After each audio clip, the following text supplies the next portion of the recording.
Welcome to Harbor Spaces, where refuge meets community. Harbor Spaces is more than just a name. It's a sanctuary, a place of shelter, safety, and belonging. It's where we come to anchor ourselves, reflect deeply, and reconnect with what truly matters. Inspired by the rhythm of nature and the ever-flowing waters, Harbor Spaces offers a grounding presence in a fast-moving world. Here, we revive the lost art of community, communication, cooperation, and collaboration. This is a space for seekers, those who long for peace, purpose, and authentic connection. So take a deep breath, settle in, and welcome home. This is Harbor Spaces. Hi guys, welcome to Harbor Spaces. Today I'm here with a good friend of mine, Cecilia Lizon. She is the executive director of the Sunrise Side Co-op in downtown Alpena at the harbor. Welcome to Harbor Spaces. Thank you. Thank you for being here.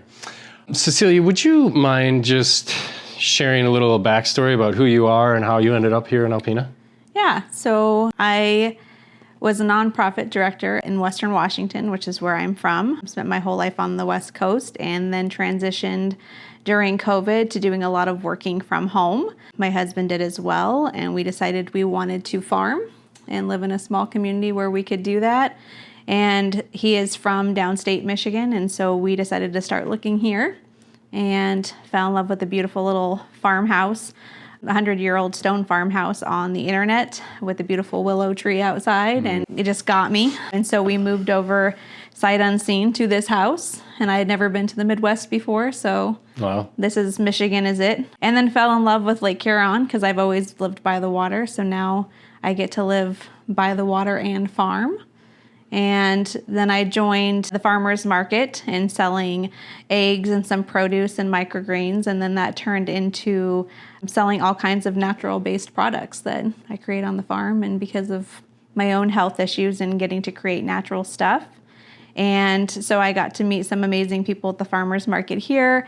Then we had a little bit of directional disagreement with the leadership at the market we were at. And so 18 of us left and created a co-op where we all get to basically do a business together. Could you explain a little bit about what a co-op is in comparison to like a farmer's market? So most structures of farmers markets and businesses are going to be top down. So you have someone making the decisions for everybody else or a group of people. The co-op model gives everybody the same footing. So even in my position, I don't have any more authority than the store manager or another vendor.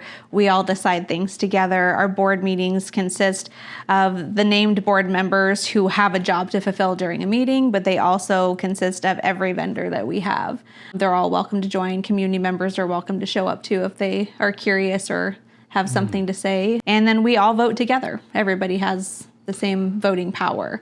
And so it's more like running a business with a bunch of other business owners. Sure. So we collectively have our own small business, and then we are collaborating together to have a business that showcases all of our businesses. It sounds like a good way to run a community. It is a great way to run a community. So it's almost like we planned that conversation. Yeah, so me and Cecilia have been wrapping our head around some of the changes that have been going on that we've seen progressing in Alpena, some of the politics, some of the just change to our community parks, to our public school system, to, you know, where our funding is going as far as grant funding. And it's all just sort of discombobulated right now. And it feels like maybe the craziness that's happening in the political system from the top is trickling down into our own political system, which is causing a lot of tension. We're all living in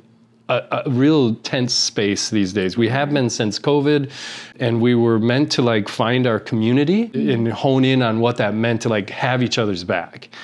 And some went deep into that. Yeah. Some went deep the other way. Yes. And that's fine. We want that. You know, like life doesn't happen when everybody's the same. Evolution doesn't happen that way. We have to have polarization to create evolution.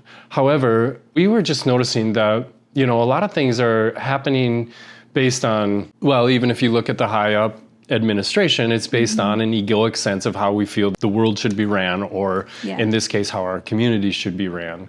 And we just think that it would be a really good idea to create somewhat of a co-op for the community, like, say, a community council of some sort. And what would that look like to you, and how would that help create more love and unity rather than polarization and duality? Well, I think everybody feels a little disenfranchised. And I think when you start giving people a place to come together, not in a crisis moment where we're trying to stop something or create something or deal with a bigger picture, but to really just talk and get to know each other and hear opposing views, get information they may not have access to in their own circles, then it pulls everybody in and it helps everybody feel connected to one another. And then we can have opposing views, but I may have still learned something from you, you may have still learned something from me, or at least understood where the other person is coming from. Right. So then we can discuss, okay, well, this is this problem that has been presented, and how do we address that together? Instead of having to address it like, I think it needs to be this way, you think it needs to be that way, and we go argue it out or vote it out, in a city council meeting or whatever other meetings are involved. It really gives you a time and a space to form bonds with your community members, or to at least understand them better, so that we can take everybody's experience and knowledge into account. Yeah, because ultimately we're all looking for the same thing, right? Yeah. Safety. We're all looking for, a sense of belonging. We want to be seen, heard, felt, and this model introduces that and says, I can't always see everything from your perspective, and we need that. Yeah.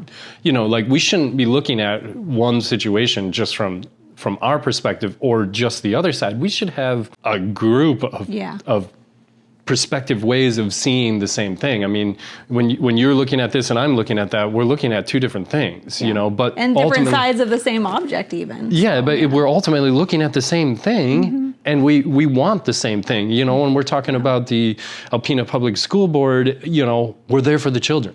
Yeah. That's it. But then you feel like there's so many different driving factors behind the same outcome, and it's like, are the children being heard, and in this case, is your community being heard? So, we had kind of discussed maybe starting our own community council. I think that would be a wonderful way of showcasing and adding the community's voice to what is being determined about our city. Yeah. Well, what do you think about that? I think it's a great idea. I think anytime that you can get a group of people together that comes from different groups, that's where the real growth happens, and that's where the magic happens of all the new ideas and really things that are going to prosper and affect more than just one group's agenda or what their ideas are. And I really think it's been a long time since COVID, really, that we've all kind of been isolated and into our own spaces. And as someone who came from a pastoral background, I can tell you that a lot of fear comes out, a lot of fear and anger. People tend to go to anger when they're afraid because they don't want to address the fear. And being isolated and not knowing what's coming and not knowing what to expect really brought out the worst in people. Yeah. And we haven't come back from that. We haven't come back to just being together and celebrating our differences and our uniqueness as a town for all the things that are represented here. And with the ice storm, I think we felt that too. There was a lot of anger in the social media groups where people were afraid and they felt alone and they felt unsafe and didn't know what was going on. A lot of people lost power for a significant amount of time, so they felt even more disconnected. And then we have a lot of lashing out that comes from that, where people just don't feel safe to share their views. So it's easier to argue and name call and, throw things than it is to say, hey, I'm feeling unsafe in this moment, or I feel unrepresented, unheard. How do we fix that? And so having a group that can be the place for them to come, instead of arguing online, that can come to hey, let's have a conversation, make sure everyone's being heard, that we're taking into account all the information that we need. And then let's come up with a plan together. So everybody knows what's going on. Everybody knows, hey, this is working for the benefit of all of us. And I really think we need to be prepared too, that we are an isolated community. And we saw that with the ice storm. For sure. That we need to have some protections in place for that. And you and I didn't talk about that, but it's been on my heart since of coming from a town that's rural that was about this size. The fact that none of our buildings had generators. So there was gas, but we couldn't get to it. There were meetings that needed to be had for the people that were working with the power companies to get power back on, or even the city. Like the city buildings didn't have generators. Like, so we don't have protected spaces. We don't have community hubs so that we immediately had a warming center for people with no heat that weren't prepared. And the community came together in amazing ways to feed people and to show up and to donate things. And that was really amazing to see, but we have no structure to set that up. Right. And also that was a couple days late. It was a couple days late, yeah. And one of the things that... No criticism there. I'm just saying, like, you just mentioned the fact that we should know where that place is immediately. We should. And I come from a place that only gets, like, it drops below freezing a handful of nights a winter. And so we had warming shelters set up for our homeless that were usually churches or other places that could establish that if it got below a certain temperature, everybody knew you could go to those places. They had food, they had bedding, you could stay there for the night. So it was more of an established thing. And I was surprised that we don't have that here because the winters are so much harsher, so much colder, so much more is at risk in such a short time that if you don't have that preset, it really is a problem in the moment because we're all freaking out about our own stuff. Like we all go home and we're like, okay, I have a farm, so I'm like, can I access water to water my animals? Are my animals safe? Did a tree fall on them? So we're all kind of in that moment, in that emergency, instead of having, things preset where we can say, okay, I know my neighbor needs help. Here's the number they can do, or here's the place I can take them. That's already set up in those moments. And it's funny because it's one of the things that we didn't talk about that's really been on my heart that I thought you would be a good person to pull into is the formation of a mutual aid network. Yeah. And that may be what this community group starts. Maybe that's where we start of how do we have something in place so we know we have a stockpile of the things we need. For sure. And we have the people in place to distribute them so the second something happens, our community is prepared and everyone knows where to donate, where to help, what to do. Absolutely. And, the ice storm isn't the last thing that we're going to deal with. It was another warning. So like the big one was COVID. And now each community globally, it's being hit globally where like your community is getting hit by something, whether it be flooding or wildfires or ice storms or whatever. And it's to remind you that it's time to have these things in place. Yeah. Because, it's scary for humans, that isolation, that fear. You're either in love mode or fear mode. And fear mode is no place to be because it gets ugly there. But it's much easier to go to fear mode. I think that's our natural instinct, and you've got to really work on. I need to shift myself into love mode versus fear mode. So essentially that's why I started Harbor Spaces, to have that media platform where we can always get new information unfiltered, not through the news, not through social media. Hey, if there's something going on with APS, I want to bring that person in and talk to them directly and let people know, hey, you got questions for who such and such, let's email me, I'll answer them, ask them in front of you. And we have real-time information, and the structures, mutual aid and warming shelters and generators just sitting ready to be used wherever they need to and such. That is very, very important. Harbor Spaces is meant to create that safety net. Yeah. Right? We live on the harbor. We have this beautiful community that, like you said, it might have been a couple days late, but they all came together. I was cooking. People were bringing food like crazy. Businesses were donating like mad. Every restaurant in town was bringing what they had that was going bad, and they were staying there willing to cook it or help or, run food out to Lincoln or wherever they had to go just to help out. And so we have this community that is already very united somewhere in their minds. They want safety. They want this cute quaintness. They love their stillness. They love the sound of the birds and the splashing of the waves. And that we are disconnected from the rest of the state in a way of like, we have this beautiful little preserved bubble. And I say that we keep that. Yeah. We you do. know, Yeah. we had discussed, how special this spot in the United States is. And I think I remember you saying when you picked Alpena, you kind of like looked at a map and were like there and that called to you and like, so, and you're not the only person that I've heard this story from. People that have moved here and they're just like, I don't know what it is about this place, but feel like I'm being drawn. And, for somebody who's from here, it's like, I know why you're being drawn here. It's freaking awesome. And I don't think even like people that have always been here and never left, I think they don't quite understand the uniqueness of you essentially have an ocean across the street from your house or in your downtown and all of these parks that are accessible. And I come from Washington State, right off the Puget Sound, where we have a ton of lakes, but there's houses all around them. There is no access for public for most of those spaces. And even the Puget Sound, there's not very many beaches where we can get to. And some of the water is contaminated from shipyards. So like it really limits, even though there's so much water, the access you have to it.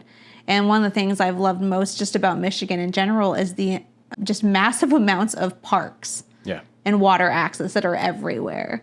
And I mean, that's a really beautiful and unique resource too, that I don't think a lot of people take into account of protecting the nature and the beauty of this place and the small town feel that you have, even though the county is big and the surrounding counties that all call Alpena their home to shop for, shop from and go explore, that there's a lot of people, but it doesn't feel that way.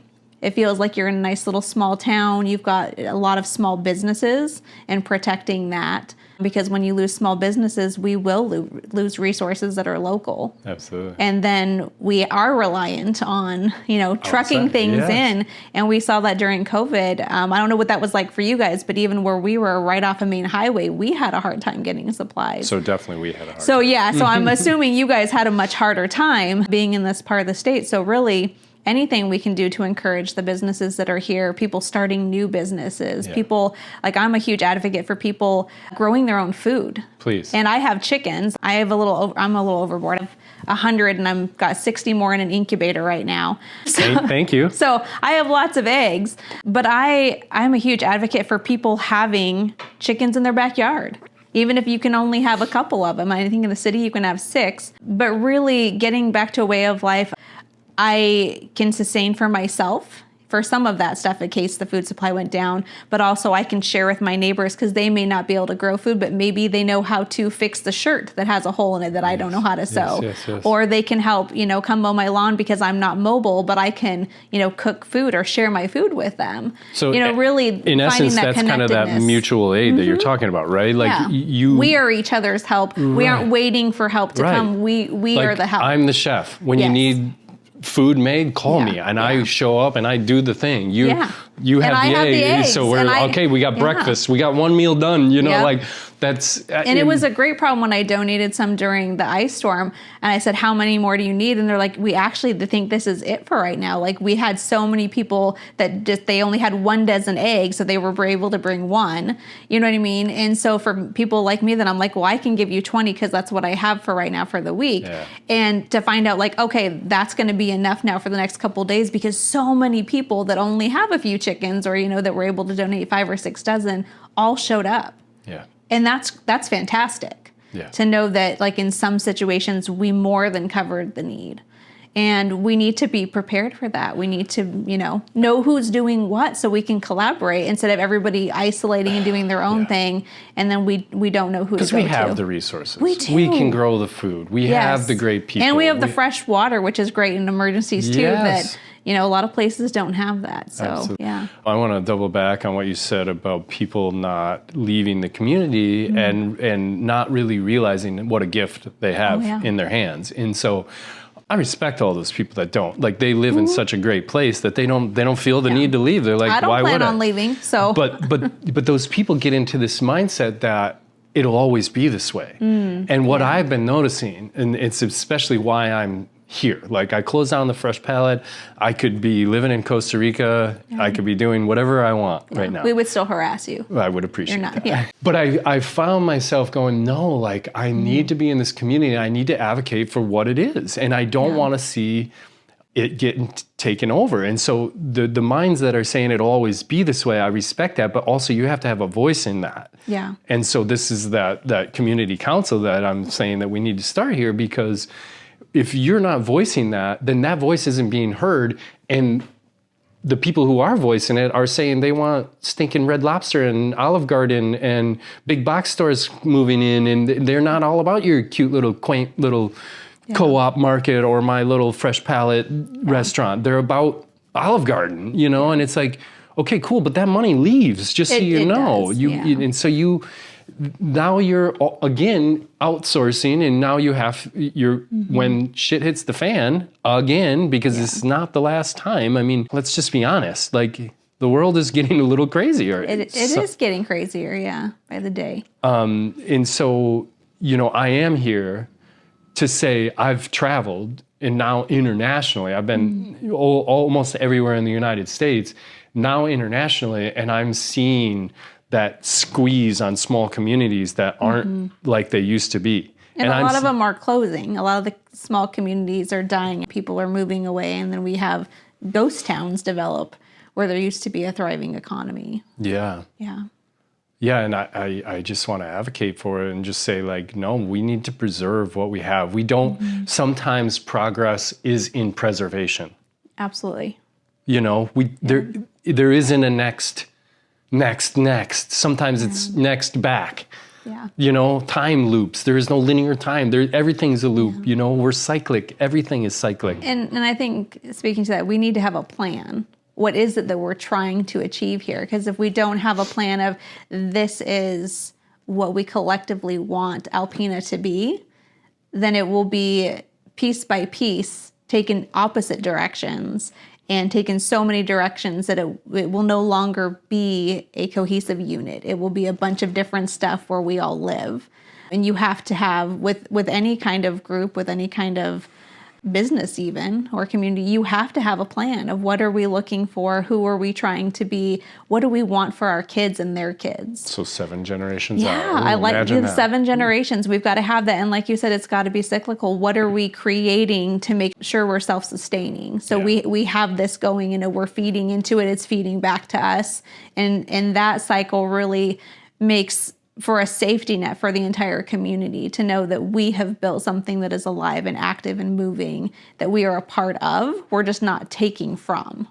Most people are in the mode of just taking from. We don't think like, oh, if I take, like, so with the trees coming out, if I take this tree out, are they thinking, okay, I have to plant this many more to recoup, for the little ecosystem that was going on there, for the plants and the bugs and the birds and, and the people that visit that. Like how are we, everything we do really needs to be cyclical, and how do we repair any damage that we create? So as we hear the damage in as the we're background. hearing it in the background and watching them This is Mishikiwas off to our left, and there's been some damage there, and it's near and dear to my heart. But really, we've got to have a plan. We got to have a plan. And so you mentioned a vision or a master plan for where Alpena is going. I've never seen a community get so far without having that master plan. It has been, first we were a logging industry. That's how this town kind of like started. And then it moved into the industrial thing. And now what's next for Alpena? Yeah. And if we don't create something, it will be nothing. It'll be nothing, and it'll just go in whatever egoic sense of that person's and that person's, like you said, that individualistic thing. So the city is working on a master plan. And so I respect that fully, and I'm honoring that, and I'm happy about it. I also believe the community needs to come up with a master plan, and then they need to be brought together, because even though the city might be asking for your input, sometimes I'm feeling like that voice isn't being heard. Yeah. And so I think that, like, as a community council, we need to like come together, talk about everything that's going on these agendas, talk about the master plan and the vision for Alpena, and really put the heart and love and that unity back into it, that doesn't create that separateness. Like, we're asking for every voice to be heard in this, like, just because I feel like this is a good idea doesn't mean that my ideas are right. It just means that I have an idea and you have an idea, and they might not align, but at some point we're going to come to a common ground, and then that common ground is going to make this master plan, and then the city has their master plan. You bring them together, and then you really funnel that in, and now you've got progress in the right way, with everybody being seen, heard, felt, and then we can release some of that bullshit that goes on social media and behind people's back, and this name calling and stuff. We can bring that level down. Yes. Well, and I think it's important because it's not opposed to the city. It's not, let's start something to go fight them. But the city's job really is an administrative role. So their job is to do the day-to-day stuff, to keep us moving, to keep us, functional, to keep us going in a direction. But if we don't have a plan for the heart of Alpena, and really that comes from the community members as a whole, of what do we actively want to be living in, then the functionality becomes we just check boxes and do the next best thing that we can think of, without it being like, okay, here's the heart of what we're doing and how do we create our functional plan around the heart of the community. Is it in alignment? And we don't have that because we don't have... We don't know what we're aligning with. We don't know what we're aligning with. So they're just doing what they feel they need to do in the moment. But you can't have a small council of people that decide the heart of a community, no matter how good they are at their jobs. It's not even saying that there's anything wrong with the members we have, but you can't have people that show up to do business meetings then try to also do the heart of something, because those are very different parts of our brains even. Yeah, thanks for bringing that up, you know, because that is very important, and everybody that's playing their role in the city is doing an amazing job. There is no criticism here whatsoever. Like, thank you for all you're doing.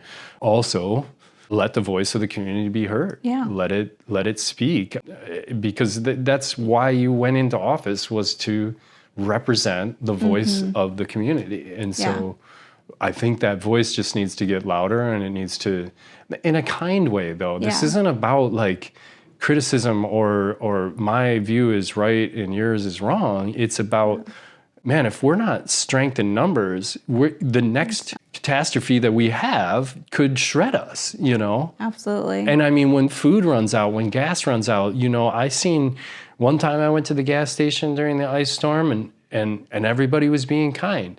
I took my daughter's car there like 3 hours later to get some gas, and hell had broke loose all of a sudden. Well, that scarcity creates more fear, and then people that are generally nice become a little bit monsterish. Sure. in how they act, because we all have that, the hierarchy of needs of, we feel like those needs need to be met for us to be able to communicate with one another and progress in a socially acceptable manner. Right. And we lose that when we're not sure if there's going to be gas for the generators and the heat, and we don't know when, food's going to come back on because all the stores are shut down. And I mean, that's a really scary place for people to be. And then not knowing how your neighbors are doing. And that was one of the things that I saw towards the end, is where people started checking on their neighbors. Right. And I think the city had to be like, hey, we're going to go around and do wellness checks. Please, check on people, make sure people are still alive next door. And I was pleased to hear we didn't have a lot of loss of life, which, because I was kind of braced for that. We live in an area where we could have very much had, especially elderly, or people are disabled, or, young children, that we didn't have a lot of that. But having a group in place that their sole job when the city is doing its thing is to say, are you checking on your neighbor? Yeah. Let's go door to door. Grab a couple friends, go to door to door in your own neighborhood, and then let us know what neighborhood that was. So we can, you know what I mean? So when we have the fire department and stuff coming out, we know which places to send them first because they haven't been checked. And it's a safety net for us individually, and it's a safety net for the community. And it's really us learning that in times of struggle, instead of being scared, we're going to be proactive and say, let's go gather all the people, see what we all collectively have, use those resources wisely. Because feeding, if you're making a big meal, you're using way less than having cooking 20 individual meals. Sure. So then our resources are going further. And if we have heat, it's a lot easier to keep a building warm with 20 people in it versus one. Sure. And so really it just helps to bring all those people together.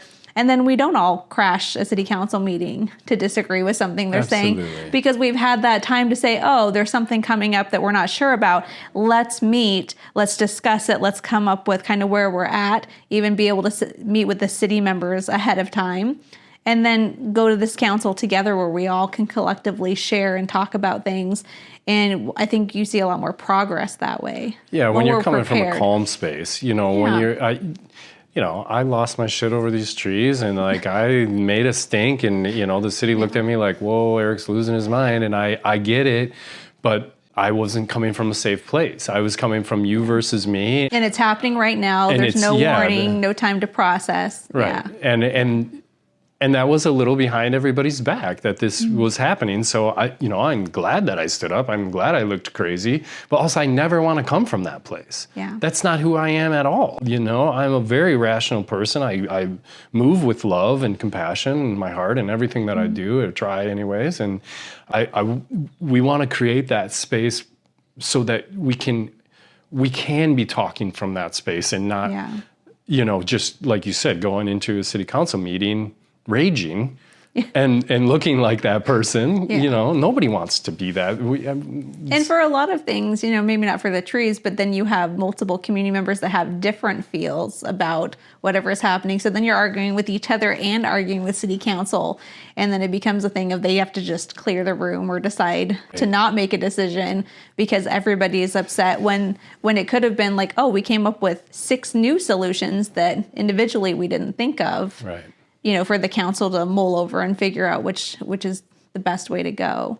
Yeah. And really getting out of that. How do we become more conscious of what we're aiming at instead of being reactionary? Well, and then it comes back to that master plan again, seeing what the vision is it in alignment, and we're making our choices based on that. And if we don't know if it is in alignment, then we have to wait on voting for it, or we need more information, we need more community input to make sure that what we're making, because I'm seeing a lot of reactory decisions being made, and it's like, I'll use Michiquis once again, and it was like, well, the trees are all broken, we just cut them all down and then we don't have to worry about them again. Well, no, that was out of a reaction, and it seemed easier at the moment, because at the moment everybody was so overwhelmed with what was happening in the community, not just the downed trees, but getting the resources out, making sure power was back on. I mean, the stress level had went through the roof for everybody.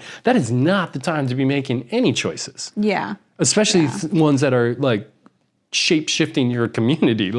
Absolutely not. Don't make a decision like that right now. Well, and I don't know where your heart was at, but so my favorite tree, my willow tree, lost a bunch of its big branches too. Sure you were crying. And so I was crying. Yes. I drove down Nicholson Hill Road on my way into town, and all of the willow trees were just demolished. A bunch of them won't make it. So probably 90% of the trees I passed are probably not going to live past the next couple years. And so sometimes it's that too, of we're still sitting in the pain of something that just happened, and we're still trying to process that, and then you can advocate for let's hold off on any new decisions. If it's not an emergency, let's just be in emergency mode. Let's deal with this crisis. Then let's come together and make a plan for things that are not in a dire need. Absolutely. And sometimes it's just really saying, okay, and it could be like Shannon was like, okay, we don't have the capacity to deal with any more crises. So cut them all down. Then we don't have to think about it. We'll know that they're not going to fall on people, and we can go back to collecting all the debris. You know what I mean? They were all in a very stressful time too. And so in those moments, we have to have a plan. And if we don't have a group for them to go to, or, there's not something already set up, they don't have time to establish that when they're still dealing with on top of, the emergency. So really it helps them to be able to do their job and have a group to come to. And it helps the city to be able to say, hey, we're handling this part of the crisis. Could you educate people or give them a place to just come to check in if they have a need that needs to be met? Because that's not the city's job. Yeah. And I know we all look to the city to blame them. We're instantly like, why aren't they doing something for us? But really, their job is just to make sure the wheels are turning. For sure. Their job is to not meet the needs of the individual in that moment. So really having a group that could focus on that So yeah, again, back would to help everybody. Your mutual aid, because The all mutual of that aid could really, like be, going back to how wonderful this community is, how much they pitch in, how much fundraising that I've seen happen for people with cancer, Boys and Girls Club, whatever. Like obviously, this community comes together for things that they believe in. Shit, they do. Care. Yeah. And so if we had this mutual aid set up and we had volunteers that said, "Hey, in a moment of crisis, I'm this guy. Yeah. And this is my number." Yeah. And I'll just know that I come here or do this, or I'll get a hold of my people that are part of my group and we'll go do our thing. And then, I mean, you're automatically just reducing the stress of everybody, because now it's not just your city elected officials and, Department of Public Works and the power company, like we could all be helping we could have got that power on even faster if some of the tree trimming places, which I know they did, and I appreciate you guys so much, but if they knew that their part was, okay, my job right now is to help the Alpena Power. Yes, I own a business. I have clients that have things. You know what? I bet you they understand if I don't get there until next week, so that the other 36,000 people get power back on. And we need to be prepared just as society progresses, and not for any political side one way or the other. But a lot of the nonprofit groups are losing funding or their funding is diminished. And I know we do have a great group here that helps, get people excited about giving to nonprofits, and then it gets distributed throughout the community. But it takes more than that. Yeah. And so even like I think of disabled people or elderly people that are, from the Meals on Wheels. I know they struggle with funding too, and delivery drivers or whatever. So when you have something like that happen, you now have people who can't provide for themselves, who nobody around them necessarily knows they can't provide for themselves. Right. And then those groups don't know who to call, because if we're all being affected, they're assuming nobody can help. Right. And so having somewhere that they could call and say, do you have any drivers? Do you have someone that could just share a meal that they're making with somebody in that area, because we have some hungry people we can't get to, or we need welfare checks, or, really it's like I said, it's a safety net for all of us when we all work together. Because I know I would have been willing too to jump up and say, like, I can donate stuff, I can facilitate things, I can make phone calls, I can go door to door. There's a lot I could do in my time, even with dealing with the stuff that I was dealing with. Yeah. We all have special skills, we all have talents, we all have things that even that we just don't mind doing that maybe other people don't want to do. Right. And when you have a collection of, like 13,000 in the city limits, when you have that many people all bunched together, I mean, that's a lot of people. Yeah. You only need a very small percentage of those to actually step up and help to make a huge difference in how things happen and what the outcomes are. Absolutely. And just like a mutual spot to like reference and to come together collectively. So, I mean, lots of good points here. A master plan, a vision for where we're heading, support on the back end fully for everyone. I mean, safety is a huge issue these days. I just feel like there's so much happening in the world. It's really hard to like hold yourself centered and calm, and I'm a meditator, and like I meditate every day and I still lose my shit. So I can't imagine, I can't imagine. I used to believe like if you did that, like you would just never get freaked out or overwhelmed. You'd just be like having a Zen moment all day. That's not how it happens. No. Yeah.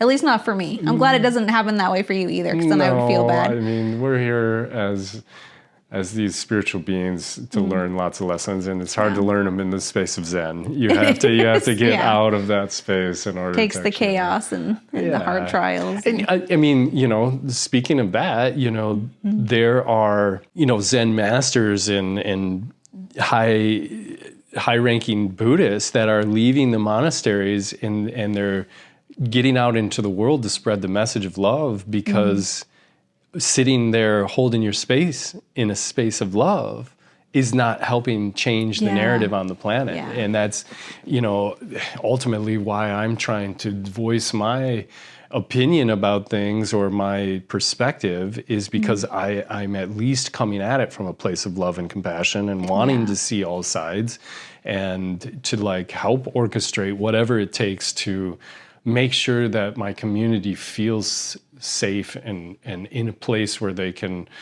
speak their mind and not be called crazy for it. And when the next crisis hits, that we can unite immediately. And I mean, this is just a wake-up call, right? Yeah. It's just one wake-up call after another. And if we don't wake up, then we're going to have problems. And one more thing that I'd like to bring up is we were talking about this is such a unique place, but it's suddenly starting to get the eyes of outside developers, outside people that realize that they're getting priced out of where they're from, or they see it as this cute landscape that they can manipulate or change or bring their money into, which, the mean income around here isn't very high, so it's very hard to have a voice in what happens in the development community and that sort of thing when you're not the one that's doing it. And I've recently taken on a big project with that Big Boy building and trying to advocate for change in our community, but done at a level that's local and meant to keep our cute quaintness and beautification of our city. And also try not to drive the taxes so high that the school teacher can't afford her house now because all of a sudden her $150,000 home is worth $300,000 and she can't pay the taxes on it. And now she's living out of her car, teaching And our school. young families can't afford to buy a house at all. And they're bumped around in rentals or, struggling to find anywhere to be. It creates a mess. Absolutely. I'm raising 3 daughters right now that sometimes live in a space of despair because they don't know what they're going to do. Yeah. And really their main vision is, how can I make that money so that I can, buy a house, have a child, It costs like $500,000 to have a child these days, to raise them. That's a lot of money. It costs $500,000 to get a house. And when money is the focus, then we're not community minded, we're not community centered, and then we're lonely, and then we're living out of despair to obtain something that isn't real. Right. So, right. Money is not something that we need to actually survive, but connection and love and, resources, those things we do need. And so how do we get refocused on that?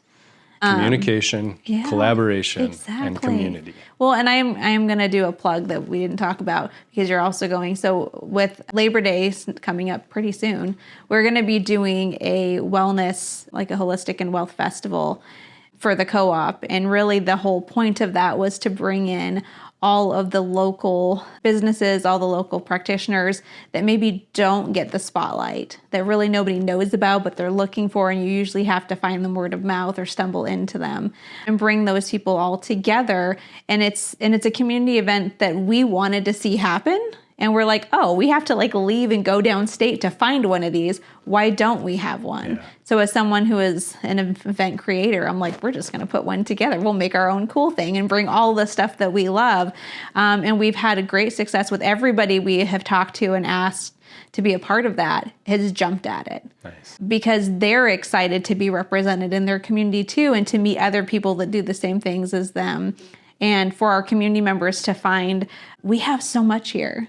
We just don't always know. Right. It's easy for the big places to advertise it, to take up all that space. It's hard for the small individual business to be seen. And so it's one more way of we have the opportunity to create whatever we want here. Yeah. We just have to figure out what do we want and how do we make it a focus to keep community focused and centered events happening here so they don't die out. Keep it going. And I know Brown Trout had a hard time with that too.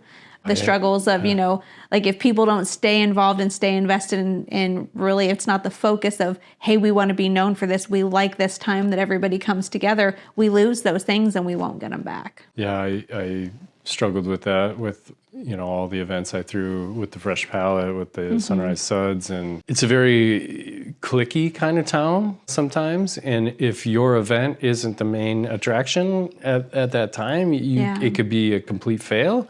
Or it could be a complete success, and it's usually one or the other, and there was hardly ever in between. And man, I respect everybody who's putting a foot forward and trying to organize events. I'm happy to be part of it. What was the date on that again? Labor Day. Labor Day weekend. Perfect. I think it's August 30th. It's the Saturday of Labor Day weekend. Perfect. And what a beautiful thing this will be, because we do have so many resources in this community, and it's very hard when you're a small business to run the business and advertise and do your practice and live life and just raise your family and go exactly go check on your elders, all of it, it all takes time and money and resource and mostly time though. And that's where you run yourself ragged, and then you're like, I don't want to do anything now. I'm not advertising for my business. I'm not creating a new event. Well, and knowing that's part of the co-op model as well, of being able to bring in the skills that we have to help one another. So with marketing and, just understanding the labeling process, or where to buy, your stuff at a place or an amount you could afford, whether it's, your wrappers for your food or tincture things or, fabrics or whatever it is you're looking for, having a group of people that all know something that share that information. It's not special or unique to the co-op.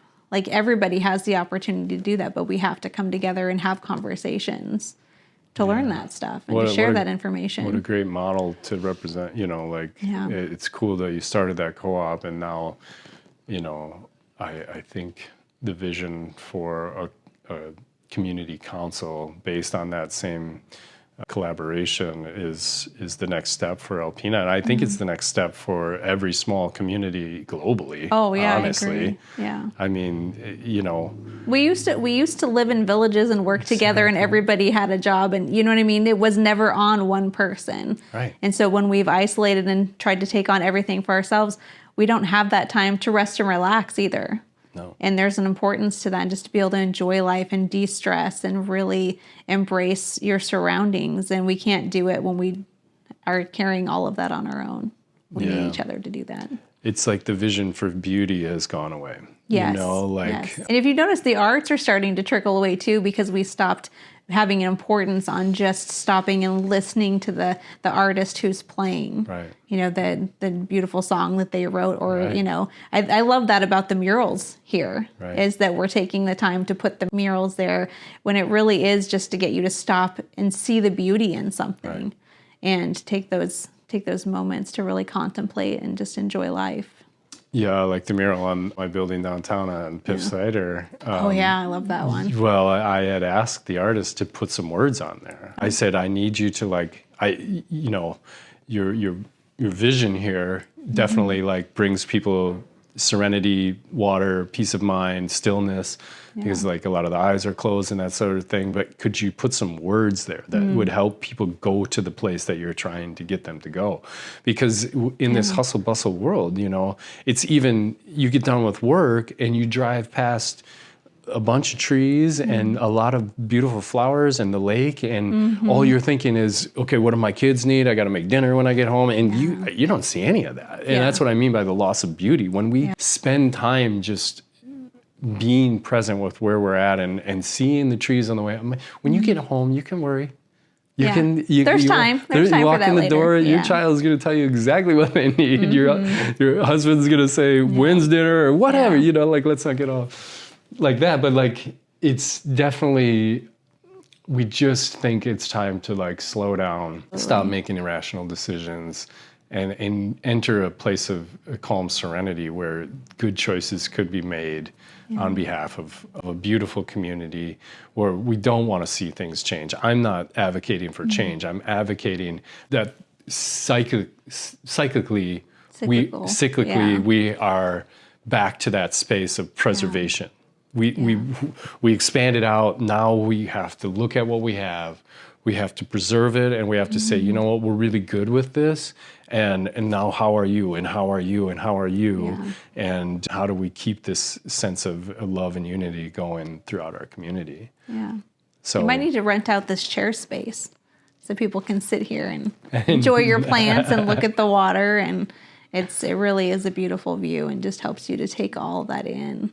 Just close off the outside world and look at the beauty. And there's so many wonderful places here to do that. And there is right now. Let's make sure we have them. Absolutely. You know. And also, you know, you had mentioned earlier before we started this about, you know, like the south side of town turning sort of desolate, and you know, big stores going out, and that's our entranceway from the south end of town. Yeah.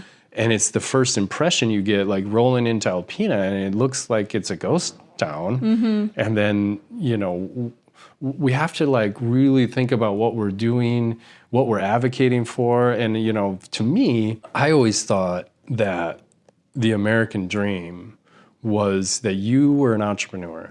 You started your own business.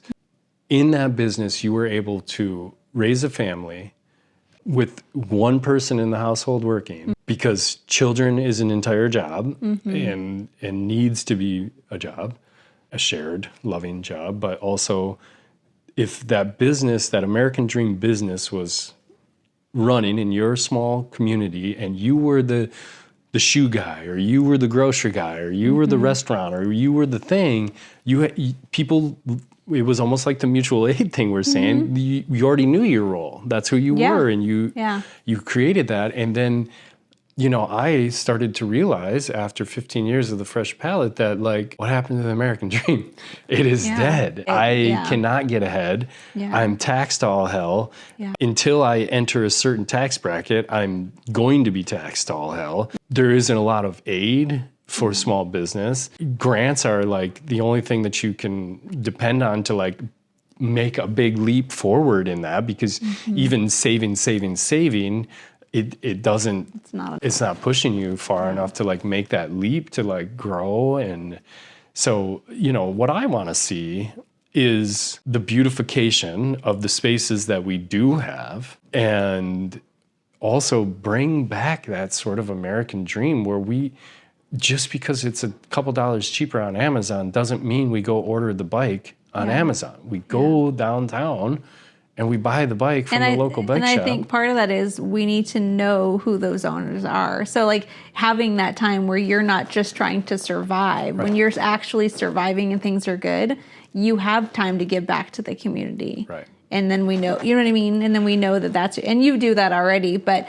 for a lot of people being in that situation where they're just falling apart and they're just trying to keep the doors open, and that's why I really love the co-op model for all business. Because then it's you can still have your own business. Like we all have individual businesses, but we are working together to establish a space, which takes some of the cost away from having our own stores or having to constantly go around to different events to sell our things.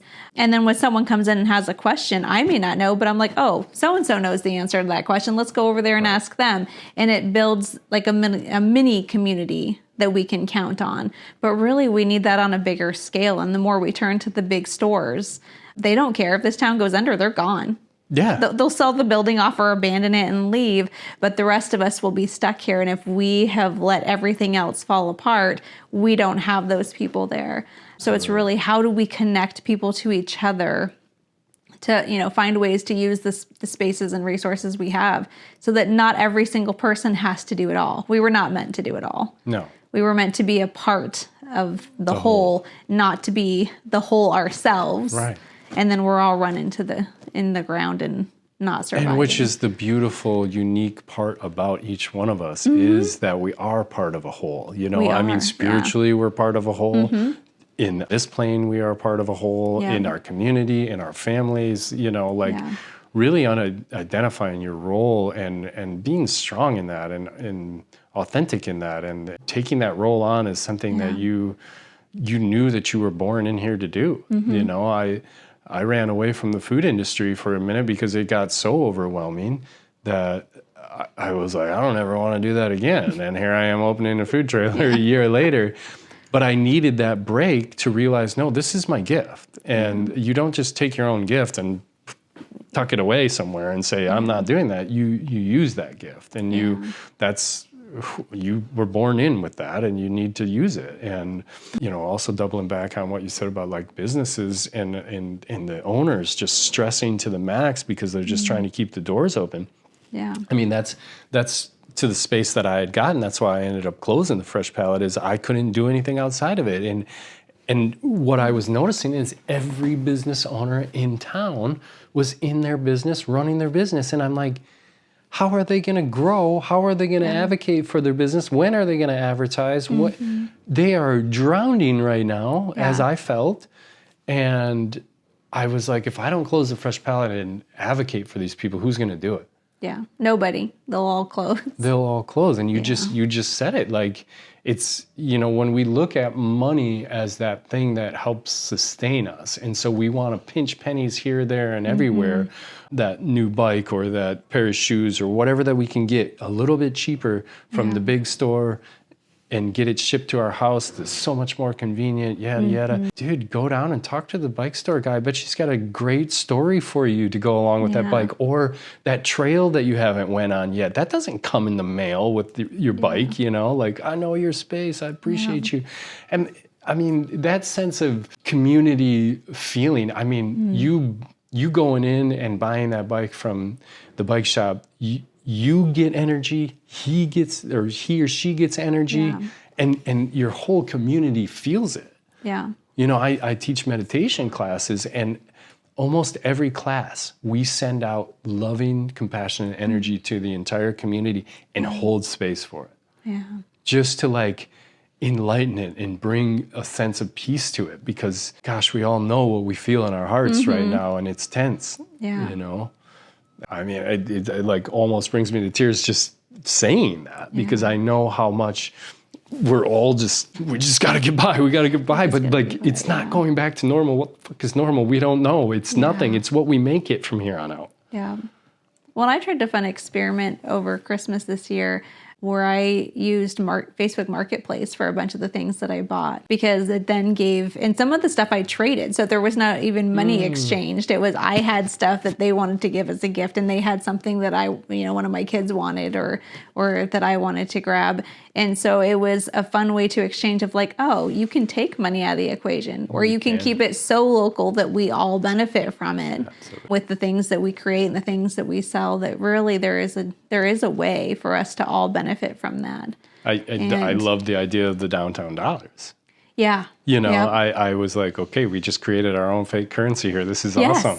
Well, we have one for the co-op too. We have little wooden coins. And so doing that can be traded into any vendor, and it's exchangeable for them as cash. So you can come in and buy them in $5 increments and give them out as Christmas presents, birthday presents, just for fun. And we never know who that's going to go to. Right. But the nice thing is it can go to anybody. Right. And then a lot of times we'll say, well, if I get one and I have something from another vendor I want to buy, I'm giving them that. And so we're trading the coins around before they get turned back in anyway.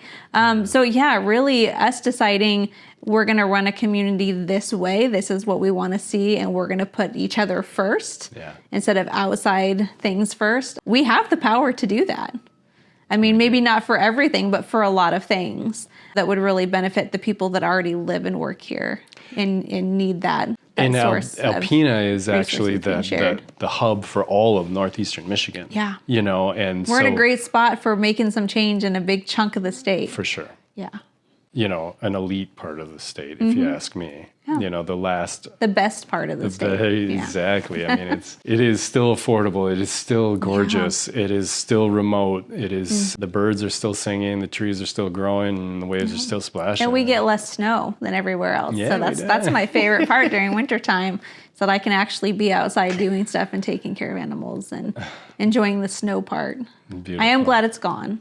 It's time of year that we're all, I think we're all glad it's gone for a bit. Yeah, it's the wintering is over for me. I need to blossom. Yeah. Cecilia, as we wrap this up, thank you for being here. If anybody wants to get a hold of you, would you be willing to share your contact, or do you like where they could contact you for more information about the co-op or the festival that you're throwing? Does the co-op have a website? We have Facebook. We're also on Instagram. Say the name of it again. Oh, Sunrise Side Co-op Market. Okay. For the Facebook. I think Instagram is Sunrise Side Cooperative. I think it's a little bit different on that. And then I can always be found at the co-op pretty much anytime it's open. I'm there. Starting in June, we'll be open Wednesday evenings. I think we're kicking around 4 to 8 probably. Cool. And then we'll be open from 8 to 2 instead of 10 to 2 for summer hours on Saturday. So is that going to be back downtown in the lot, or are you Nope, keeping it's all going to be at the harbor. So they Awesome. can come find us. The store will be fully open during our outside time as well. So we'll have outside vendors, mostly that do produce and baked goods, some bigger stuff that want more room. And then all of our inside vendors will still be there. So yeah, I can always be found there. You're welcome to link my cell phone number and email, Beautiful. as well as the co-op, so they can get a hold of me. Thank you. We'll do that. In any parting messages, anything that we didn't discuss that you thought that we should community know, or any just parting thoughts that you have? I like what you said about the meditation. I think just the more time we spend really focusing on love, whether it's loving ourselves, loving each other, loving the community, loving the earth, getting into that place where we're all spending time or making it a priority to say, have I just stopped and felt love today? Or am I stopping what I'm doing to share a loving moment with somebody, whether it's a stranger or a friend that you encounter during your day? It makes a huge difference overall in the community. And just, if we focus on that, I think everything will just come together naturally, that we won't have to force it. It'll just kind of work itself out. That's a beautiful ending message. Lead with love, and your community will respond in that way. So thank you, Cecilia, for being here. Thank you for joining us for another episode of Harbor Spaces. Join us again soon.